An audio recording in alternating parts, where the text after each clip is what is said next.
പരിശുദ്ധ കർത്താവിന്റെ പവിത്ര നാമത്തിന് നന്ദിയോടെ സ്തോത്രം ചെയ്യുന്നു. എല്ലാ ബഹുമാന്യ ദൈവകുഞ്ഞുങ്ങളെയും ക്രിസ്തുവിന്റെ സ്നേഹത്തിൽ വന്ദനം ചെയ്യുകയാണ്. ഒരു പുതിയ പുലരിയുടെ പുഞ്ചിരി കൂടി കാണാൻ നമ്മെ അനുവദിച്ചല്ലോ നല്ല കർത്താവ്. അവിടത്തേക്ക് നന്ദി പറഞ്ഞുകൊണ്ട് പരിശുദ്ധാത്മാവിന്റെ ആലോചന പ്രാർത്ഥനയോടെ കേൾക്കാം. സ്തോത്രം. ഈ സന്ദേശം എന്റെ പ്രിയപ്പെട്ടവരുടെ ജീവിതത്തിൽ അനുഗ്രഹമായി തീരട്ടെ എന്ന് ഞാൻ പ്രാർത്ഥിക്കുന്നു. പുറപ്പാട് പുസ്തകം 13-ാം അധ്യായം 21-ാം വാക്യം ആധാരമായി വായിച്ചുകൊണ്ട് പരിശുദ്ധാത്മാവ് നൽകിയ ചിന്തയിലേക്ക് പ്രവേശിക്കാം. പുറപ്പാട് 13:21. പകലും രാവും യാത്ര ചെയ്യാൻ തക്കവണ്ണം അവർക്ക് വഴി കാണിക്കേണ്ടതിന് പകൽ മേഘസ്തംഭത്തിലും അവർക്ക് വെളിച്ചം കൊടുക്കേണ്ടതിന് രാത്രി അഗ്നിസ്തംഭത്തിലും യഹോവ അവർക്ക് മുമ്പായി പോയിക്കൊണ്ടിരുന്നു. സ്തോത്രം. വിശ്വാസത്തിന്റെ പാതയിൽ ചുവടുവയ്ക്കുന്ന തന്റെ കുഞ്ഞുങ്ങൾക്കു വേണ്ടി അവരുടെ മുൻപിൽ നടക്കുന്ന ദൈവം, തന്റെ കുഞ്ഞുങ്ങൾക്ക് വഴി കാണിക്കേണ്ടതിന് മുമ്പിൽ നടക്കുന്ന ദൈവം, ഇരുട്ടിൽ ശത്രു മറച്ചു വച്ചിരിക്കുന്ന കെണിയിൽ അവരുടെ കാലു കൊടുങ്ങാതിരിപ്പാൻ അഗ്നിസ്തംഭമായി മുൻപിൽ നടക്കുന്ന ദൈവം, ചുട്ടുപൊള്ളുന്ന മരുഭൂമിയുടെ യാത്ര ചെയ്യുന്ന തന്റെ കുഞ്ഞുങ്ങൾക്ക് തണലാകുവാൻ മേഘസ്തംഭമായി മുമ്പിൽ നടക്കുന്ന ദൈവം. സ്തോത്രം.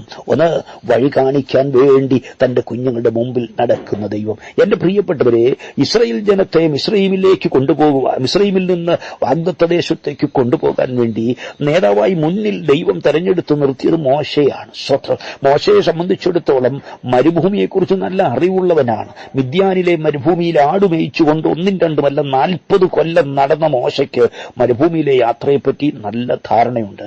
അവിടെ പതിയിരിക്കുന്ന ആപത്തുകളെക്കുറിച്ചൊക്കെ അവന് നല്ല ബോധ്യമുണ്ട്. അതുകൊണ്ട് തന്റെ ബുദ്ധിയിൽ ആശ്രയിച്ച് മോശ ഒരു കാര്യം ചെയ്തു.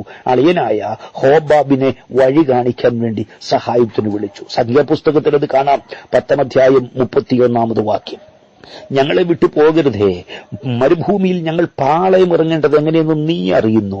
നീ ഞങ്ങൾക്ക് കണ്ണായിരിക്കും. കുഞ്ഞെ, വാഗ്ദത്ത ദേശത്തേക്ക് പോകാൻ നിന്നെ വിളിച്ചിറക്കിയ ദൈവത്തിനറിയാം ഏതുവഴി നിന്നെ നടത്തണമെന്ന്, എവിടെ നിന്നെ പാളയം ഇറക്കണമെന്ന്, എവിടെ കൊണ്ട് എത്തിക്കണമെന്ന്. മക്കളെ, നിന്റെ ബുദ്ധിയിൽ ആശ്രയിച്ച് അളിയനെയും കൊച്ചച്ഛനെയും ഒന്നും മുമ്പിൽ നിർത്തരുതേ.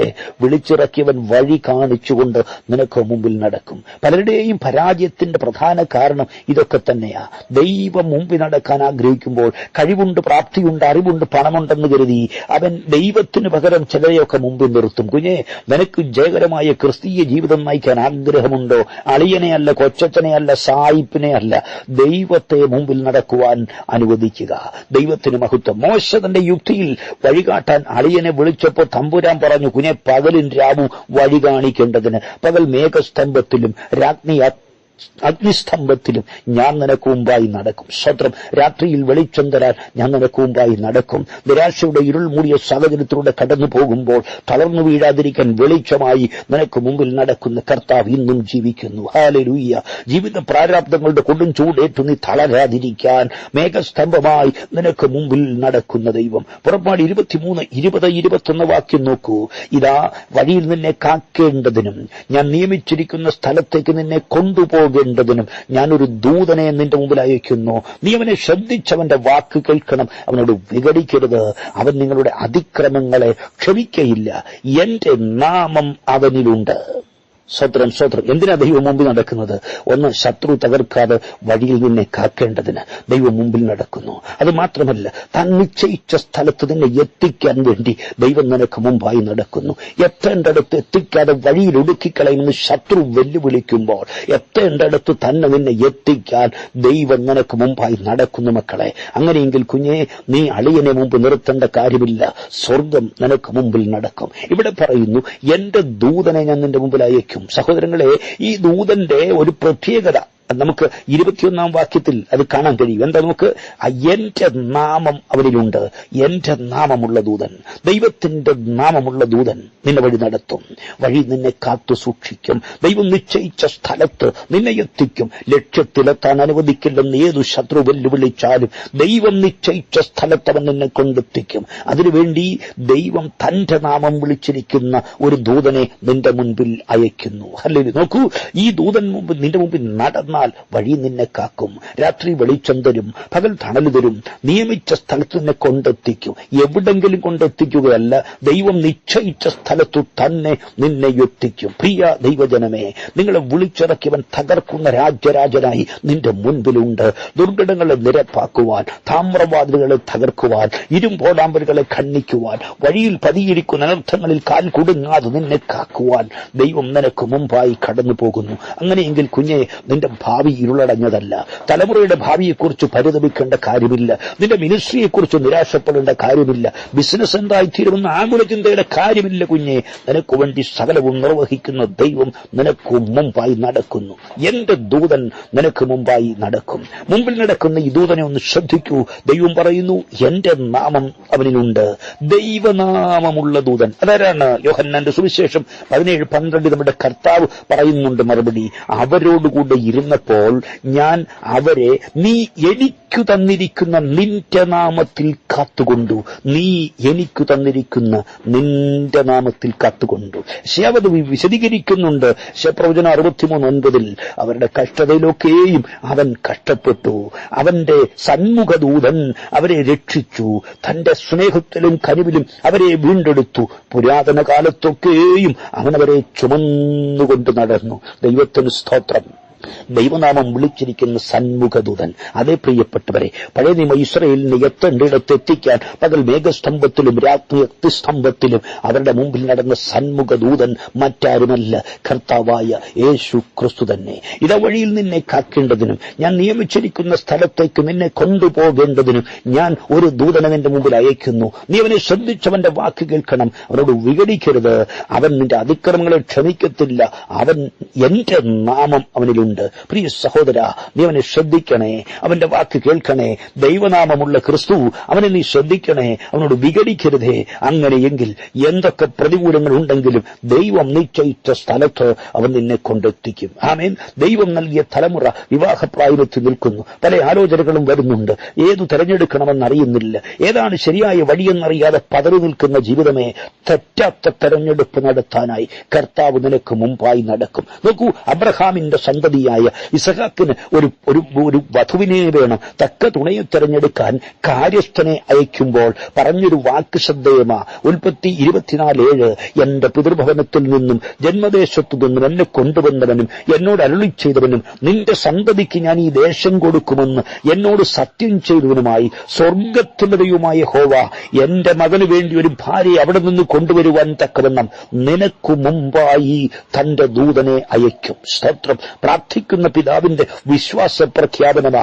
എന്റെ തലമുറയ്ക്കൊരു വധുവിനെ എടുക്കുവാൻ ആമേൻ ഹല്ലേലൂയ ദൈവം തന്റെ ദൂതനെ നിനക്ക് മുമ്പായി അയക്കും. ശ്രദ്ധിക്കണേ, എലയാസർ എന്ന കാര്യസ്ഥൻ ഒരിക്കലും അബ്രഹാമിന്റെ ബന്ധുക്കൾ പാർക്കുന്ന ദേശത്ത് പോയിട്ടില്ല.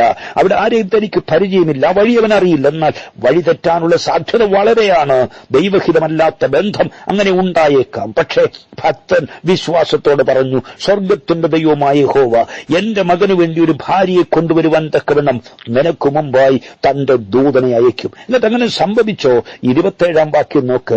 എത്തേണ്ടിടത്തെത്തിയപ്പോൾ ഈ ദാസൻ പറയുന്ന വാക്കൊന്ന് കേക്ക്. ഈ യാത്രയിൽ യഹോവ എന്നെ എന്റെ യജമാനന്റെ സഹോദരന്മാരുടെ വീട്ടിലേക്ക് നടത്തിക്കൊണ്ടുവന്നല്ലോ. സ്വത്രം. ഒരിക്കലും പോയിട്ടില്ലാത്ത വഴിയിലൂടെ യാത്ര ചെയ്തിട്ടും എത്തേണ്ടിടത്തു തന്നെ അവൻ എത്തിച്ചേർന്നു. അല്ല കേട്ടോ, യഹോവയുടെ ദൂതൻ അവന് മുമ്പായി നടന്നു. തെറ്റിപ്പോകാത്ത തെരഞ്ഞെടുപ്പ് നടത്തുവാൻ മുമ്പിൽ നടക്കുന്ന ദൈവം. സ്തോത്രം. തന്റെ കുഞ്ഞിന് തക്ക തുണയെ തെരഞ്ഞെടുക്കുവാൻ ബ്രോക്കറെയല്ല ഏൽപ്പിച്ചത്, കാര്യസ്ഥനെ കാര്യം ഭരമേൽപ്പിച്ചു. നിനക്ക് വേണ്ടി സകലവും നിർവഹിക്കുന്ന കാര്യസ്ഥനെ കാര്യം ഭരമേൽപ്പിക്കും. മക്കളെ, തെരഞ്ഞെടുപ്പിൽ തെറ്റുവരത്തില്ല. ആരായി കാര്യസ്ഥൻ? നമുക്കറിയാം. യോഹന്നാൻ 14:26 യേശു പറയുന്നു, പിതാവ് എന്റെ നാമത്തിൽ അയപ്പാനുള്ള പരിശുദ്ധാത്മാവെന്ന കാര്യസ്ഥൻ നിങ്ങൾക്ക് സകലവും ഉപദേശിച്ചു തരും. പോകേണ്ട വഴിയവൻ കാണിച്ചു തരും. പിതാവായി ദൈവം പറയുന്നു, എന്റെ നാമം വിളിച്ചിരിക്കുന്ന ഒരു ദൂതൻ നിനക്ക് മുമ്പായി നടക്കും. പുത്രനായ ക്രിസ്തു പറയുന്നു, എന്റെ നാമത്തിൽ അയക്കുന്ന ഒരു കാര്യസ്ഥനുണ്ട്, അവൻ സകലവും ഉപദേശിച്ചു തരും. എന്റെ കുഞ്ഞെ, തലമുറയുടെ വിവാഹം കഴിഞ്ഞ് നിൽക്കുകയാണോ? വിവാഹപ്രായം കഴിഞ്ഞ് നിൽക്കുകയാണോ? വിശ്വസ്തനായ ഒരു കാര്യസ്ഥൻ നിന്റെ തലമുറയ്ക്ക് വേണ്ടി തക്ക തുണയെ ഒരുക്കും. തെറ്റിപ്പോകാത്ത തെരഞ്ഞെടുപ്പ് നടത്താൻ കാര്യസ്ഥൻ നിന്നെ സഹായിക്കുന്നു. ഇന്നയോളം നിന്റെ സകല കാര്യങ്ങളും നിറവേറ്റി തന്ന കരുണയുള്ള കർത്താവ് തലമുറയ്ക്ക് വേണ്ടി തക്ക തുണയെ തെരഞ്ഞെടുത്തു തരും. അതേ മക്കളെ, നിന്റെ മുമ്പിലുള്ള പ്രശ്നം എന്തായാലും വഴികാട്ടിയായ ദൈവം അയക്കുന്ന ദൂതൻ നിയമദൂതനായ ക്രിസ്തു, സന്മുഖദൂതനായ ക്രിസ്തു തന്നെ നിന്റെ മുമ്പിൽ നടക്കട്ടെ. രാവും പകലും നിന്നെ സൂക്ഷിക്കുന്ന ദൈവം, പോകേണ്ടുന്ന വഴി പറഞ്ഞു തരുന്ന ദൈവം, എത്തേണ്ടിടത്ത് എത്തിക്കുന്ന ദൈവം, പ്രാർത്ഥിക്കുന്ന ദൈവം ഇതിലെ തെറ്റിപ്പോകാത്ത തെരഞ്ഞെടുപ്പ് നടത്താൻ നിനക്ക് മുമ്പായി നടക്കുന്നു. മനുഷ്യൻ തന്റെ ബുദ്ധിയിൽ ആശ്രയിച്ച് നടന്ന തെരഞ്ഞെടുപ്പ് പലപ്പോഴും പരാജയപ്പെടുമ്പോൾ ദൈവം തെരഞ്ഞെടുത്തു എന്നാൽ അതിന്റെ ശ്രേഷ്ഠത അതിമഹത്തായിരിക്കും. കുഞ്ഞെ, ഇസ്രായേലിനും വധുവിനെ തേടിപ്പോയ എലയാസറിനോട് പെണ്ണിന്റെ വീട്ടുകാർ പറഞ്ഞ വാക്ക് അവൻ 24:50 കാണാം. ഉൽപ്പത്തി 24:50. ഈ കാര്യം യഹോവയാൽ വരുന്നു. അവൻ നിന്നോട് ഗുണമെങ്കിലും ദോഷമെങ്കിലും പറയാൻ ഞങ്ങൾക്ക് കഴിയത്തില്ല. ഒരു അപവാദത്തിനും അവിടെ കാര്യമില്ല കേട്ടോ. ഇത് യഹോവയാൽ വരുന്നു. ചെറുക്കനെ ഒരു നോക്ക് അവർ കണ്ടിട്ടില്ല. അവന്റെ സമ്പത്തിനെ കുറിച്ചൊക്കെ കാര്യസ്ഥൻ പറഞ്ഞുള്ള അറിവേ ഉള്ളൂ, അല്ലാതെ മറ്റൊന്നുമില്ല. പക്ഷെ പെണ്ണിന്റെ വീട്ടുകാർ പറയുക ഈ കാര്യം യഹോവയാൽ വരുന്നു. മനസ്സിലായോ മക്കളെ? നിന്റെ തലമുറയ്ക്ക് തക്ക തുണയെടുക്കാൻ കാര്യസ്ഥനെ കാര്യം ഭരമേൽപ്പിച്ചാൽ തെറ്റിപ്പോകാത്ത തെരഞ്ഞെടുപ്പ്, തടസ്സപ്പെടാത്ത തെരഞ്ഞെടുപ്പ് നടത്താൻ ദൈവം നിനക്ക് മുമ്പായി നടക്കും. ഈ കാലം എത്രയും തടസ്സമായിരുന്നെങ്കിൽ, നിസാര കാര്യങ്ങളുടെ പേരിൽ മുടങ്ങിപ്പോയെങ്കിൽ തടസ്സങ്ങളെ തട്ടി അകറ്റിക്കൊണ്ട് ദൈവം നിനക്ക് മുമ്പായി നടക്കും. ഇന്ന് പ്രഭാതത്തിൽ വിശ്വാസത്തോടെ പറയാമോ, കർത്താവേ, എന്റെ തലമുറയ്ക്ക് വേണ്ടി തെറ്റാത്ത തെരഞ്ഞെടുപ്പ് നടത്താൻ അവിടുന്ന് മുമ്പായി നടക്കണം. അതേ മക്കളെ, വഴിയിൽ നിന്നെ സൂക്ഷിക്കുവാൻ നിനക്ക് മുമ്പിൽ നടക്കുന്ന ദൈവം, എത്തേണ്ടിടത്ത് നിന്നെ എത്തിക്കുവാൻ നിനക്ക് മുമ്പിൽ നടക്കുന്ന ദൈവം, ഇരുട്ടിൽ പതിയിരിക്കുന്ന ചതിക്കുഴിയിൽ വീണുപോകാതിരിക്കാൻ രാത്രിയിൽ അഗ്നിസ്തംഭമായി നിന്റെ മുമ്പിൽ നടക്കുന്ന ദൈവം, മരുഭൂമിയിലെ കൊടും ചൂടേറ്റ് നീ തളർന്നു പോകാതിരിക്കാൻ പകൽ മേഘസ്തംഭമായി നിന്റെ മുമ്പിൽ നടക്കുന്ന ദൈവം, ഇത് തലമുറയ്ക്ക് വേണ്ടി തെറ്റാത്ത തെരഞ്ഞെടുപ്പ് നടത്താൻ നിനക്ക് മുൻപിൽ നടക്കുന്നു. സ്തോത്രം. ഇനി മറ്റൊരു കാര്യം ശ്രദ്ധിക്കൂ. ആവർത്തനം 31:3. നിന്റെ ദൈവമായ യഹോവ തന്നെ നിനക്ക് മുമ്പായി കടന്നു പോകുന്നു. എന്തിനാ? ഈ ജാതികളെ നിന്റെ മുമ്പിൽ നിന്ന് നശിപ്പിക്കുകയും നീ അവരുടെ ദേശം കൈവശമാക്കുകയും ചെയ്യും. സ്തോത്രം. ജാതീയ ശക്തികൾ കൈയടക്കി വെച്ചിരിക്കുന്ന അവകാശം പിടിച്ചെടുത്ത് തന്റെ കുഞ്ഞുങ്ങൾക്ക് തിരികെ നൽകാൻ മുമ്പിൽ നടക്കുന്ന ദൈവം. സ്തോത്രം. ഈ വാക്യം വായിക്കുമ്പോൾ പെട്ടെന്ന് നമുക്ക് തോന്നിയേക്കാം, ജാതികളെ നീക്കി അവരുടെ ദേശമാണോ ഇസ്രായേലിന് കൊടുത്തത്? അങ്ങനെയെങ്കിൽ അത് നീതിയുള്ള കാര്യമല്ലല്ലോ, നീതിമാനായ ദൈവം അനീതി ചെയ്യുമെന്നോ? ഒരിക്കലുമില്ല മക്കളെ. ഉൽപ്പത്തി 13 അധ്യായം നോക്കൂ, 14-15 വാക്യത്തിൽ മഹാദൈവം അബ്രഹാമിനോട് പറയുകയാ, നീ കാണുന്ന ഈ ഭൂമിയൊക്കെ ഞാൻ നിനക്കും നിന്റെ സന്തതിക്കും ശാശ്വതമായി തരും. സ്തോത്രം. നമുക്കറിയാം, ഭൂമിയും അതിന്റെ പൂർണ്ണതയും ഭൂതലവും അതിന്റെ നിവാസികളും യഹോവയ്ക്കുള്ളതാണല്ലോ. തന്റെ പാദപീഠമായ ഭൂമിയുടെ ഒരു ഭാഗം സകലത്തിന്റെ ഉടമസ്ഥനായ ദൈവം അബ്രഹാമിന് ശാശ്വതമായി കൊടുക്കുന്നു, തീരാധാരമായി കൊടുക്കുന്നു. എന്ന് പറഞ്ഞാൽ പിൽക്കാലത്ത് ഉടലെടുത്ത ജാതീയ സമൂഹങ്ങളൊക്കെ ഉരുവാകുന്നതിന് മുൻപ് ദൈവം അബ്രഹാമിനും അവന്റെ സന്തതിക്കും ശാശ്വതമായി കൊടുത്ത അവകാശദേശമാണ് കനാൻ. പക്ഷെ ചിലർ വാദിക്കുന്നുണ്ട് പലസ്തീൻ അഥവാ കനാൻ ജാതികളുടെ ദേശമായിരുന്നുവെന്ന്. ശ്രദ്ധിക്കൂ, കാര്യം അങ്ങനെയല്ല കേട്ടോ. അബ്രഹാമിന് മാത്രമല്ല കേട്ടോ, അക്കാലത്ത് ഭൂമിയിലുണ്ടായിരുന്ന എല്ലാ വംശങ്ങൾക്കും ദൈവം അതാത് ഭൂമിഭാഗങ്ങൾ അവകാശമായി കൊടുത്തിരുന്നു എന്ന് വിശുദ്ധ വേദപുസ്തകം നമ്മെ ഓർപ്പിക്കുന്നു. അബ്രഹാമിന്റെ കൂടെ ഇറങ്ങിത്തിരിച്ച ലോത്തുണ്ടല്ലോ, ലോത്തിന് 2 പെൺമക്കളാ. 2 പെൺമക്കളുടെ കുടുംബത്തിനും ദൈവം തമ്പുരാൻ ഭൂമി അവകാശമായി കൽപ്പിച്ചു കൊടുക്കുന്നുണ്ട്. ആവർത്തനം 2:9. ദൈവം പറയുകയാ, മോവാബ്യരെ ഞെരുക്കരുത്. മോവാബ് ആരാണ്? ഈ ലോത്തിന്റെ മകൾക്കുണ്ടായ ഒരു മകനാ. ആ മോവാബിനെ ഞെരുക്കരുത്, അവരോട് പടയെടുക്കുകയും അരുത്. ഞാൻ അവരുടെ ദേശത്തെ നിനക്കൊരു അവകാശം തരത്തില്ല.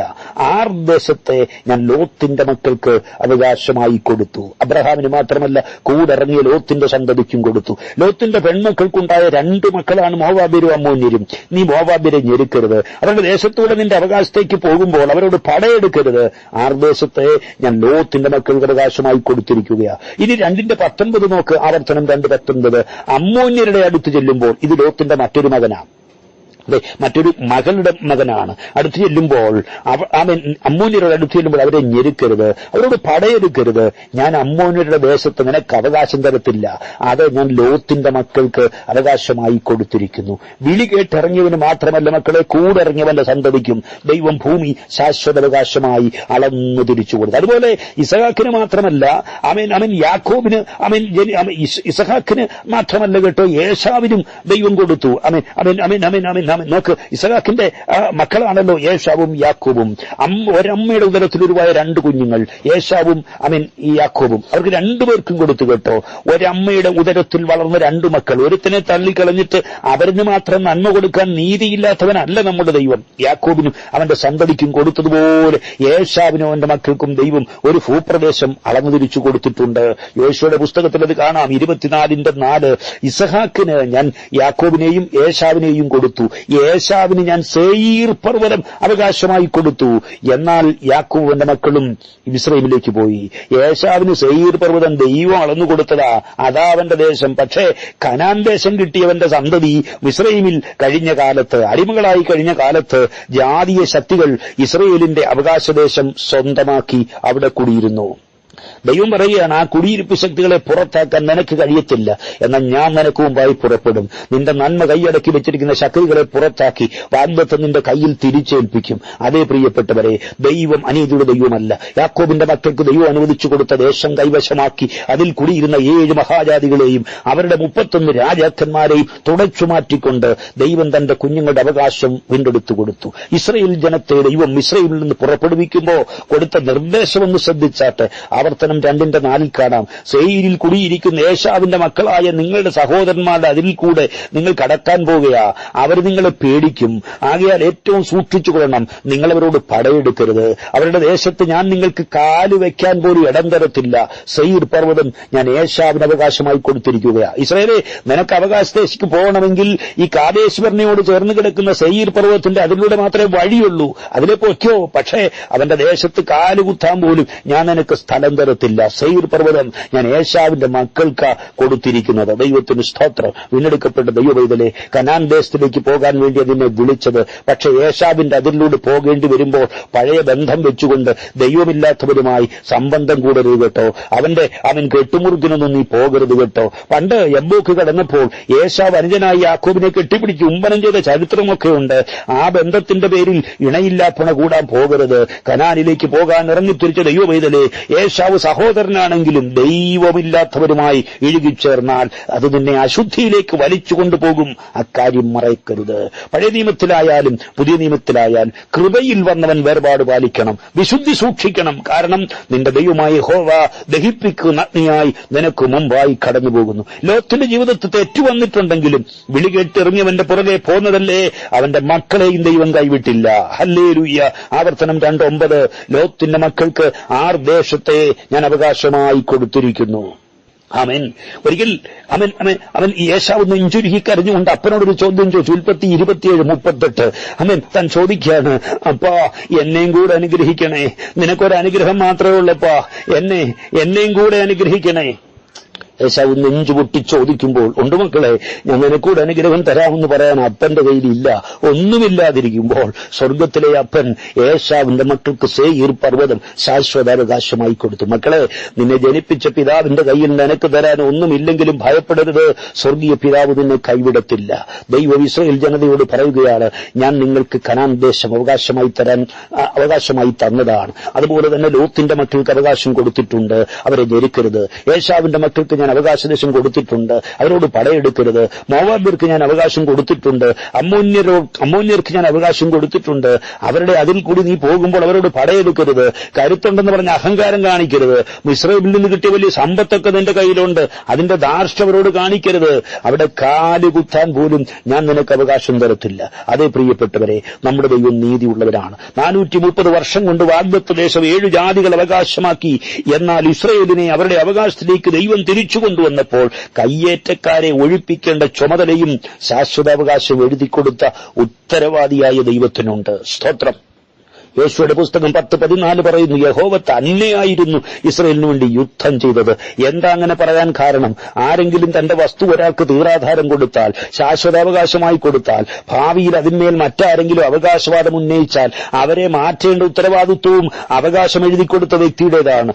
ഉത്തരവാദിത്വം നിർവഹിക്കാൻ അനാസ്ഥ കാണിക്കാത്ത ദൈവം നീക്കേണ്ടതിനെ നീക്കി തന്റെ കുഞ്ഞുങ്ങളെ അവകാശദേശത്തിലേക്ക് മടക്കിക്കൊണ്ടുവരികയാണ്. തിരിച്ചെടുത്തു കൊടുക്കുകയാണ് ശത്രുവിന്റെ കയ്യിൽ നിന്ന് അവകാശദേശം. ആവർത്തന പുസ്തകം നോക്കൂ, 9:3 നിന്റെ ദൈവമായ യഹോവ ദഹിപ്പിക്കുന്ന അഗ്നിയായി നിനക്ക് മുമ്പിൽ കടന്നു പോകുന്നു.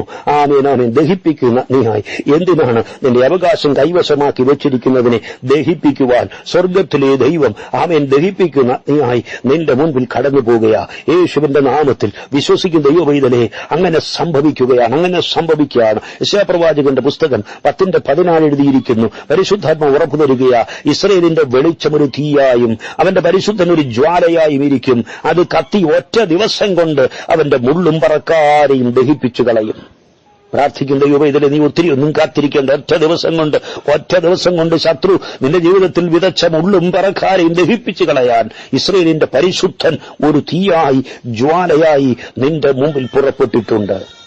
അത് മക്കളെ, മഹാദൈവം നിനക്ക് മുമ്പിൽ കടന്നു പോകുന്നതുകൊണ്ട് വഴി നിന്നെ കാക്കാൻ നിന്റെ മുൻപിൽ സ്വർഗത്തിലെ ദൈവമുണ്ട്. കൊടുംചൂട് നീ വാടിപ്പോകാതിരിക്കാൻ ദൈവം നിന്റെ മുമ്പിൽ നടക്കുന്നു. ഹല്ലേലൂയ. നിന്റെ നന്മ ശത്രുവിന്റെ കയ്യിൽ നിന്ന് പിടിച്ചെടുത്ത് നിനക്ക് തരുവാൻ ദഹിപ്പിക്കുന്ന അഗ്നിയായി കർത്താവ് യുദ്ധവീരനായി നിന്റെ മുമ്പിൽ നടക്കുന്നു. ആ കർത്താവിനോട് നമുക്കും പ്രാർത്ഥിക്കാം. സങ്കീർത്തനക്കാരനോട് ചേർന്ന് പറയാം, ഈ ദൈവം എന്നും എന്നേക്കും നമ്മുടെ ദൈവമാണ്. അവൻ ജീവപര്യന്തം നമ്മെ വഴി